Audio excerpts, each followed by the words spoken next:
Okay, and we're back now to episode 3, part 2 of the Cigar Show, and we're speaking with Don Castellucci. So just to follow up on the charity work, so to speak, we also, at the blood drive in Owego, collect food and cash donations in my father's memory for one of the local food bank organizations out there. And we've done a lot of good things with that, and I'm really pleased with the community's participation. It's grown every year, and I actually look forward to doing them. And, you know, you're doing a good thing, and so far it's really helped a lot of people. Awesome. As far as cigars, I'm sort of a, I'm not as tough as Avery's. I watch some of these shows. Avery is our tough man. I know, you got me a nice mild cigar. I'm enjoying it. We got him some of the women's cigar. Yeah, it's almost like a Tiparillo. No. It's a golf cigar. But no, I'm enjoying this. I mainly will have a cigar. When I first got in politics, there's a lot of backroom. You know, we sit in a back room and we smoke a lot of cigars. And when the smoke clears, we have decisions made. Let me light that for you. I can see it's out. Oh, you know, we were talking. Don mentioned work once or twice, and I was saying at work I'm Don's supervisor. Where I live in my town, Don is my supervisor. So, Beautiful thing. Works both ways. Why don't I mention also about what the award that the town of Owego has actually won? I mean, what it's listing. Something to that effect, isn't it? Like the most scenic. Oh, the coolest town. Yeah. Yeah, the village received the coolest town in America. It was a nationwide competition, and a lot of work went in with our tourism department and the county level, and they wound up winning. You got Rockland, Maine. They were number 2. That's right, and it was a big thing for the town and the village especially, and it's helped attract some economic success with tourism. And over the summer, we had some, especially with the economy as bad as it is, a lot of people staying local. Mm-hmm. So we drew a lot of people from the surrounding areas to come and see what we had to offer. Yep. They're doing a lot of things in Owego. Just to let people know, we didn't really talk about where we're actually located in previous episodes. We're up in the basically the Binghamton area. If you want to have a big name city, as big as what we have up here. And we're somewhere about 3-4 hours from Buffalo. We're basically 3 hours from Manhattan, and we're about 2 hours from Albany. So you can sort of get an idea of where we're located at. And in the town of Owego, you just have a quaint, really nice, old-fashioned town that, as a matter of fact, just ended up completing, or is in the process of completing, the river walk, because the town is located right on the water, the Susquehanna River, which, if I'm not mistaken, isn't it the longest non-navigable river in the United States? I believe it is. I'm not 100% sure of that. I know it goes from the Cooperstown area into the Chesapeake Bay. And Yeah. You can follow it all the way down Route 15. It turns down around the Waverly area.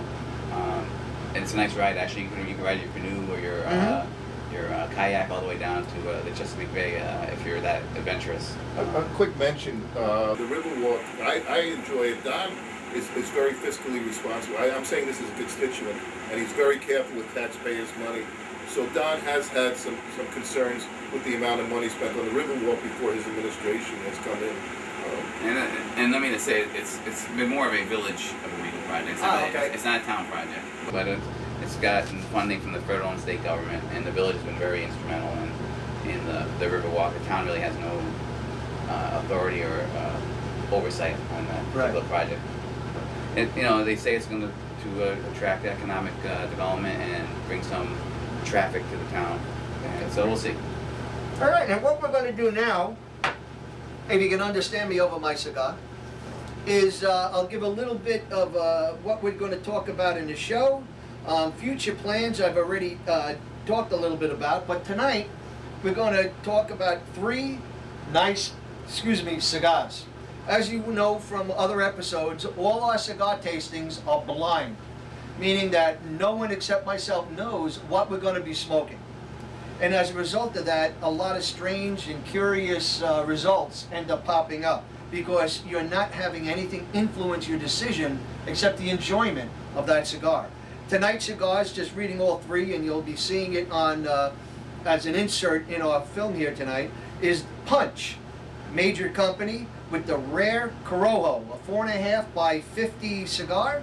You'll also be seeing the Romeo and Julieta, and it is pronounced Julieta. A lot of people like to say Julieta, but it's actually Julieta, and it's the Toro size, 6x50.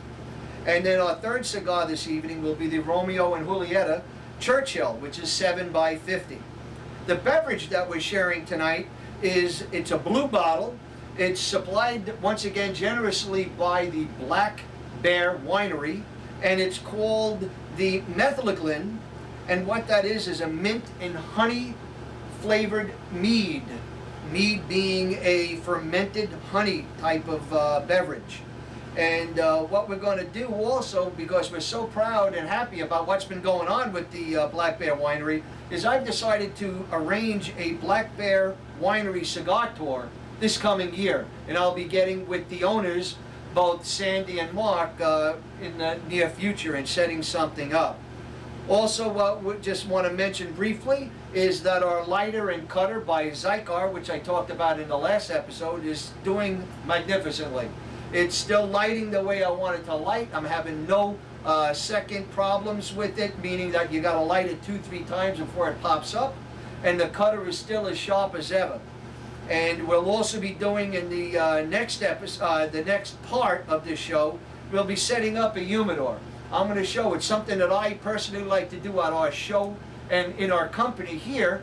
When someone buys a humidor, I set it up because it takes a full 7 days to do it properly. What I'm going to do is do a speed version of it on film here in just a couple of moments, and I'll show you what I think it takes in order to allow your cigars to be properly humidified and have the ultimate, being able to have your ultimate cigar, pulling it out and have an ultimate taste. All right, we're now going to be moving into the Servant Cigar Show, Episode 3, Part 3 in just a moment.